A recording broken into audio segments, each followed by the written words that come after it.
Hello friends, आप इस video पे पहली बार देख रहे हैं तो आपको इस कहानी में क्या हो रहा है जानने के लिए पुराने एपिसोड को देख लो। आपको डिस्क्रिप्शन में एपिसोड 1 से 35 तक लिंक मिलेगा।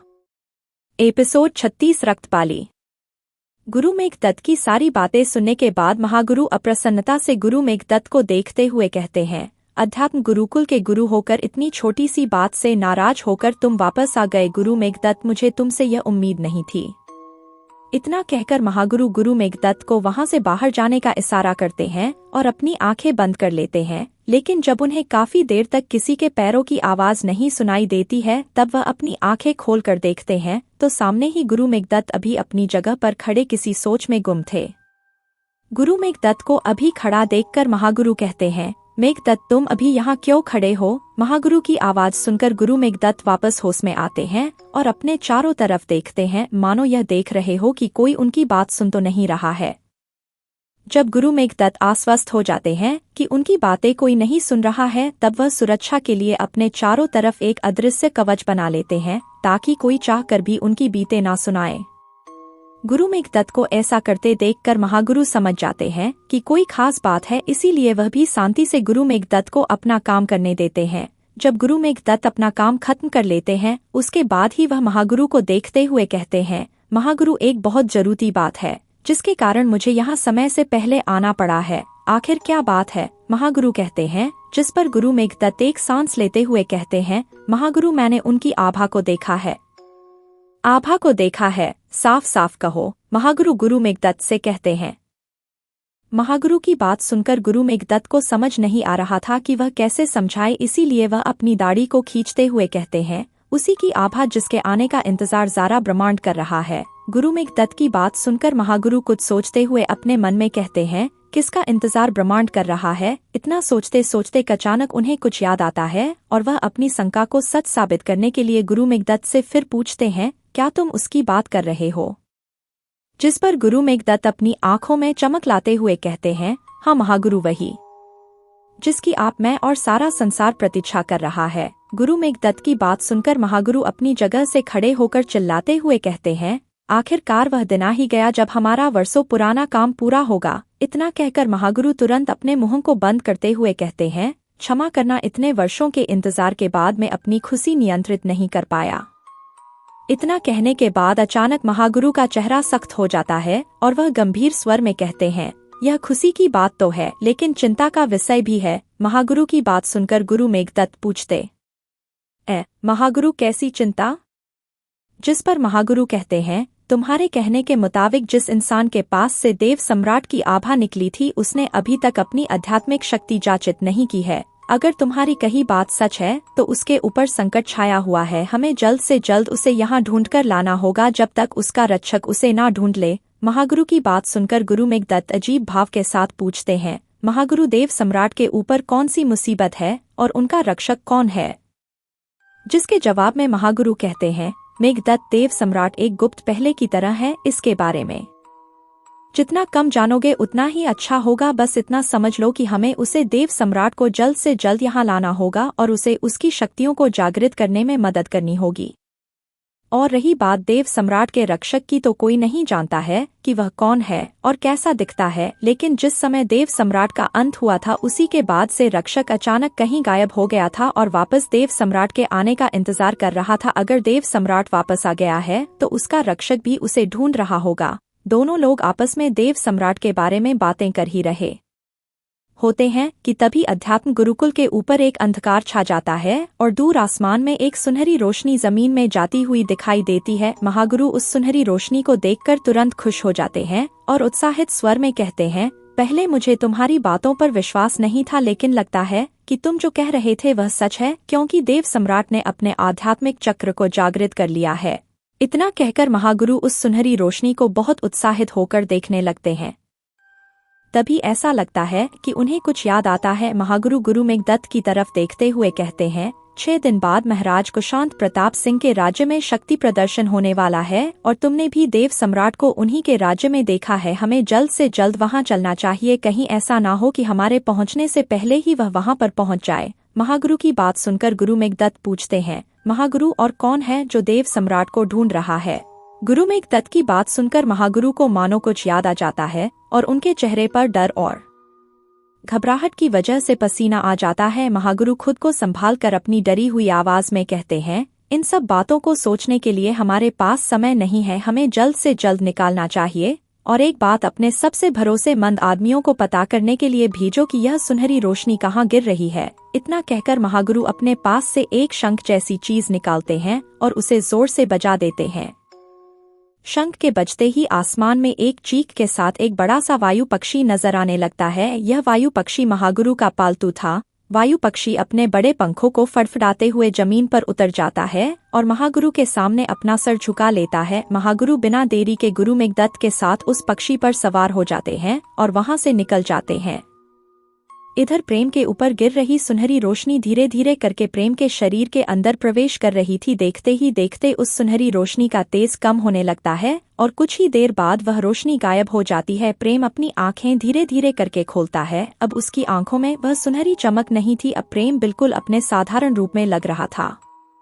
प्रेम अपनी आंखें खोलकर अपने चारों तरफ देखता है। उसके चेहरे पर परेशानी और उलझन दोनों साफ दिखाई दे रही थी। प्रेम अपने मन में बुदबुदाते हुए कहता है, आखिर मेरे साथ यह क्या हो गया और मैं कहाँ हूँ। इतना सोचकर प्रेम अपनी जगह से खड़ा होता है और बाहर निकलने का रास्ता ढूंढने लगता है। कुछ देर में प्रेम बाहर आ जाता है, जहाँ पर कंकाल राम सहाय और राघवेंद्र खड़े थे, जो उसी के आने का इंतजार कर रहे थे।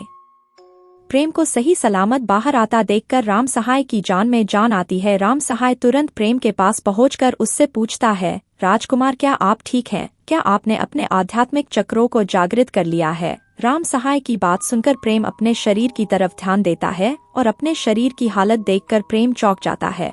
प्रेम को अच्छी तरह से याद था कि कुछ देर पहले उसके शरीर में कोई भी आध्यात्मिक और शारीरिक ऊर्जा नहीं थी, लेकिन इस वक्त प्रेम के शरीर के अंदर उसके सातों चक्रों की ऊर्जा मौजूद थी, जो प्रेम को महसूस हो रही थी और साथ ही साथ उसकी शारीरिक ऊर्जा भी बढ़ गई थी। अब प्रेम को अपना शरीर भारी नहीं महसूस हो रहा था, बल्कि प्रेम इस वक्त खुद को बहुत हल्का महसूस कर रहा था। प्रेम अविश्वास से राम सहाय की तरफ देखकर पूछता है, राम सहाय, आखिर यह सब कैसे हुआ और मेरे आध्यात्मिक चक्र कैसे जागृत हो गए? इतना कहते कहते प्रेम का ध्यान राघवेंद्र की तरफ जाता है, जिसे वहां पर खड़ा देखकर प्रेम तुरंत अपनी आवाज को लड़कियों वाली आवाज में बदलते हुए कहता है, राम सहाय, आखिर बताओ भी कि मेरे साथ यह क्या हुआ है। अपने राजकुमार की हरकत देखकर राम सहाय का मन कर रहा था कि वह अपने बाल नोच ले, लेकिन खुद के गुस्से को काबू करते हुए राम सहाय धीरे से प्रेम के कान में कहता है, राजकुमार राघवेंद्र को आपकी सच्चाई पता चल गई है, इसीलिए अब आपको लड़की बनने की कोई जरूरत नहीं है। राम सहाय की बात सुनकर प्रेम कुछ ही दूरी पर खड़े राघवेंद्र की तरफ देखकर अपनी लड़कियों वाली आवाज में कहता है, क्या तुम्हें सब कुछ पता चल गया है? जिस पर राघवेंद्र मुस्कुराकर अपना सर हाँ में हिला देता है। राघवेंद्र की हाँ सुनकर प्रेम एक लंबी सांस लेकर अपना स्त्री रूप निकाल कर वापस अपने वास्तविक रूप में आ जाता है। प्रेम को अपने चेहरे के ऊपर से एक और चेहरा हटाते देखकर राघवेंद्र हैरान हो जाता है, यहाँ तक कि वहां पर खड़ा निर्जीव कंकाल भी एक पल के लिए चौंक जाता है। जो लोग भी रूप परिवर्तन विद्या के बारे में थोड़ा बहुत जानते थे, उन्हें पता था कि रूप परिवर्तन विद्या अपने आध्यात्मिक चक्र को 2 बार जागृत करने पर ही उन्हें रूप परिवर्तन की विद्या सिद्ध हो पाती है। लेकिन उनके सामने खड़ा इंसान जिसने अभी अभी अपने आध्यात्मिक चक्र को जागृत किया था, वह पहले से ही रूप परिवर्तन विद्या कैसे जानता है और यह कौन सी तरह की रूप परिवर्तन विद्या है? राघवेंद्र अपने मन में इसी तरह के सवाल दोहराए जा रहा था। अपना स्त्री रूप हटाने के बाद प्रेम राम सहाय और राघवेंद्र की तरफ देखकर कहता है, अब हमें चलना चाहिए, क्योंकि कुछ ही देर में एक प्रहार भी खत्म हो जाएगा। प्रेम की बात सुनकर राघवेंद्र और राम सहाय दोनों प्रेम के साथ बाहर की तरफ जाने लगते हैं। तभी उन्हें पीछे से एक आवाज सुनाई देती है, देव सम्राट रुकिए। आवाज सुनकर तीनों रुक जाते हैं और पीछे मुड़कर देखते हैं, जहां कंकाल अपने घुटनों के बाल बैठा हुआ था। राम सहाय और राघवेंद्र अनजाने में ही एक साथ प्रेम की तरफ देखने लगते हैं, जिस पर प्रेम हिचकिचाते हुए कहता है, तुम दोनों मेरी तरफ क्यों देख रहे हो? यह कंकाल किसी देव सम्राट को बुला रहा है, मैं तो प्रेम हूँ। राघवेंद्र और राम सहाय में से कोई कुछ कहता, उससे पहले कंकाल की आवाज आती है, आप ही देव सम्राट है और मैं वर्षों से आपकी ही प्रतीक्षा कर रहा हूँ। कंकाल की बात सुनकर प्रेम उसकी बात को सिरे से नकारते हुए कहता है, नहीं नहीं, तुम गलत हो, मेरा नाम देव सम्राट नहीं है, मैं इस राज्य का सबसे छोटा राजकुमार प्रेम प्रताप हूँ। शायद तुम किसी और को ढूंढ रहे हो जिसकी शक्ल मुझसे मिलती है। प्रेम की बात सुनकर कंकाल भी एक पल के लिए चुप हो जाता है और खुद से कहता है, कहीं यह इंसान सच तो नहीं कह रहा है, कहीं देव सम्राट को पहचानने में मुझसे गलती तो नहीं हो गई। लेकिन अगले ही पल कंकाल इस बात को खारिज करते हुए खुद से कहता है, नहीं, मैं कभी भी उस ऊर्जा को पहचानने में गलती नहीं कर सकता हूँ। इतना खुद से कहकर कंकाल किसी सच में पड़ जाता है। कुछ देर सोचने के बाद प्रेम की तरफ देखते हुए कहता है, ठीक है राजकुमार प्रेम, मैं अपनी गलती मानता हूँ, शायद मैंने ही आपको गलत समझ लिया है। लेकिन यहाँ का एक नियम है, अगर कोई भी इंसान देव आध्यात्मिक गुफा से अपने चक्रों को जागृत करके या फिर शुद्ध करके बाहर आता है, उसे अपने खून की एक बूंद की बलि देनी होती है ताकि वह इस देव आध्यात्मिक गुफा का कर्ज अदा कर सके। कंकाल की बात सुनकर राघवेंद्र पूछता है, अगर कोई अपने खून की बलि ना दे तो? जिस पर कंकाल धीरे से कहता है, अगर ऐसा किया गया तो जिस भी इंसान ने देव आध्यात्मिक गुफा से अपनी शक्ति जागृत या शुद्ध की होगी, उसकी सारी आध्यात्मिक शक्ति नष्ट हो जाएगी और वह एक सामान्य मनुष्य बन जाएगा, जिसका इस संसार में रहना मुश्किल हो जाएगा। कंकाल की बात सुनकर प्रेम को प्रेम प्रताप के बीते हुए तीनों की याद आ जाती है। सच में बिना शक्तियों के प्रेम प्रताप की जिंदगी किसी काम की नहीं थी। ना तो कोई उसकी इज्जत करता था और ना ही कोई उससे बात करता था, यहाँ तक कि उसके खुद के पिता भी उससे किसी अनजान की तरह व्यवहार करते थे। प्रेम प्रताप के बारे में सोचते सोचते प्रेम एक लंबी सांस लेकर कहता है, ठीक है, मैं अपने खून की बलि देने के लिए तैयार हूँ। वैसे भी एक बूंद खून से क्या हो जाएगा। प्रेम की बात सुनकर कंकाल अपनी जगह से खड़ा होता है और उन्हें अपने पीछे आने को कहता है। कुछ दूर चलने के बाद उन्हें सामने एक बड़ा सा तालाब दिखाई देता है, जिसका पानी गहरे हरे रंग का था। कंकाल प्रेम, राम सहाय और राघवेंद्र को तालाब को दिखाते हुए कहता है, यह कर्ज तालाब है। आज तक यहाँ जितने भी लोग अपनी आध्यात्मिक शक्ति को जगाने के लिए आए थे, उन्हें इस कर्ज तालाब में अपनी खून की बलि देनी पड़ी थी। कंकाल की बात सुनकर इस बार राम सहाय सवाल करता है, ठीक है राजकुमार प्रेम, अपने खून की बूंद इस तालाब में डाल देंगे, लेकिन हमें कैसे पता चलेगा कि राजकुमार प्रेम प्रताप की बाली सफल हुई है या नहीं? जिस पर कंकाल समझते हुए कहता है, इस तालाब में खून की बूंद जाते ही उस खून के अंदर मौजूद ऊर्जा इस तालाब के ऊपर दिखाई देने लगती है। अगर ऊर्जा निम्न कोटि की है तो उसके सैलाब का दायरा काम होगा। अगर ऊर्जा उच्च कोटि की है तो वह आधे तालाब में दिखाई देती है। अगर ऊर्जा श्रेष्ठ कोटि की है तो वह पूरे तालाब पर दिखाई देती है। इसी से हम इंसान की बलि की पुष्टि कर सकते हैं।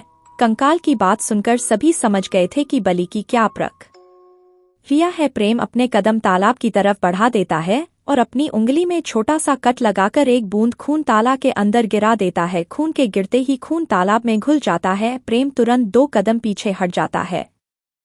प्रेम के पीछे हटते ही तालाब के अंदर हलचल शुरू हो जाती है, जिसकी वजह से प्रेम, राम सहाय, राघवेंद्र और कंकाल को थोड़े और कदम पीछे लेने पड़ते हैं। तो हमारा हीरो प्रेम अब क्या करेगा, जानने के लिए सुनते रहिए प्रेम द हिडन वॉरियर।